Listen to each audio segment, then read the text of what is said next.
അത് കഴിഞ്ഞിട്ടുള്ള പല പ്രോഗ്രാമിലും ചിരിച്ചുകൊണ്ട് വന്ന് ഞങ്ങളുടെ ബോച്ചയുടെ കൂടെ നിന്ന് ഡാൻസ് കളിച്ചതല്ലേ? എല്ലാവർക്കും എന്നെ മതി. നിങ്ങളെന്ത് പ്രാന്തായി പറയുന്നത്? എനിക്കൊന്നും മനസ്സിലാവുന്നില്ല. മനസ്സിലായില്ല? മനസ്സിലാക്കി തരാം. അദ്ദേഹം തെറ്റ് ചെയ്തിട്ടില്ല. കാണപ്പെട്ട ദൈവമാണ്. ഞങ്ങൾ പാവങ്ങളുടെ കാണപ്പെട്ട ദൈവമാണ് പാപ്പിക്കാൻ. ഞങ്ങളുടെ ജീവനാണ്, ജീവന്റെ ജീവനാണ്. ഒന്ന് പറയാൻ കണ്ണിൽ ഉണ്ണിയാണ്. കണ്ണിൽ ഉണ്ണിയാണ്. തള്ള കൊളാക്കും. കണ്ണിൽ ഉണ്ണിയല്ല, കണ്ണിൽ ഉണ്ടപുരി. ലൈവ് പരിപാടി കേട്ടിട്ടുണ്ടായിരുന്നെങ്കിൽ എന്തുകൊണ്ട് അന്ന് അതിനെ പ്രതിരോധിച്ചില്ല? റൈറ്റ് നിൽക്കുന്ന സെബാസ്റ്റ്യന്റെ കൂട്ടുകാരനാവും അല്ലേ? കൊള്ളാം. ഈരാൻ പേച്ചിക്ക് മരപ്പട്ടി കൂട്ട്.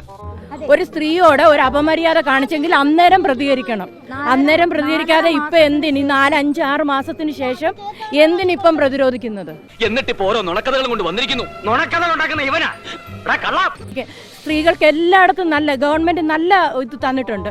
എന്തുകൊണ്ട് അന്ന് പ്രതിരോധിച്ചില്ല? അത് ശരിയാ, അത് ശരിയാ. എന്ത് ശരി? അത് കഴിഞ്ഞിട്ടുള്ള പല പ്രോഗ്രാമിലും ചിരിച്ചുകൊണ്ട് വന്ന് ഞങ്ങളുടെ ബോച്ചയുടെ കൂടെ നിന്ന് ഡാൻസ് കളിച്ചതല്ലേ? ചിരിച്ചുകൊണ്ട് വന്ന് ഞങ്ങളുടെ ബോച്ചയുടെ കൂടെ നിന്ന് ഡാൻസ് കളിച്ചതല്ലേ? ഇവനേതാ? എന്റെ പൊന്നു സാറേ, എനിക്കറിയാൻ പാടില്ല. തിരിച്ചു ഓർന്നാ ചേച്ചി പറഞ്ഞത് ഇപ്പൊ കയറി വന്നിരുന്നതാണ്. എന്തിനു ബോച്ചയെ പെടുത്താൻ വേണ്ടി കാശ് മേടിച്ച് ചെയ്താണ് ഞങ്ങൾക്ക് എല്ലാവർക്കും അറിയാം. ഒരു നടൻ ഇങ്ങനെ ആയിരിക്കണം എന്നാണ് എനിക്ക് പറയാനുള്ളത്. ഇവിടെ ഒന്നടങ്കം വേണ്ടി യുദ്ധം ചെയ്യുന്നു എന്ന് പറയുമ്പോൾ ഞങ്ങൾ തിരിച്ച് ഹണിറോസിനോ മാത്രം വേണ്ടി ഞങ്ങൾ സ്ത്രീകളെല്ലാം കൂടി യുദ്ധം ചെയ്യാൻ ഇറങ്ങിയിരിക്കുകയാണ്. വെറുതെ ചിരിപ്പിക്കരുത്. ഞങ്ങൾ പല ജില്ലക്കാരാണ്. തിരുവനന്തപുരം ഉണ്ട്, കൊല്ലം ഉണ്ട്, വയനാടുണ്ട്, അതുപോലെ തന്നെ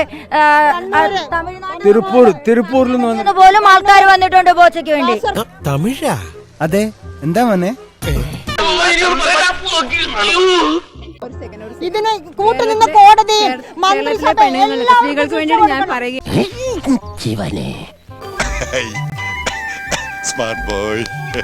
എന്നെ പറഞ്ഞാൽ മതിയല്ല.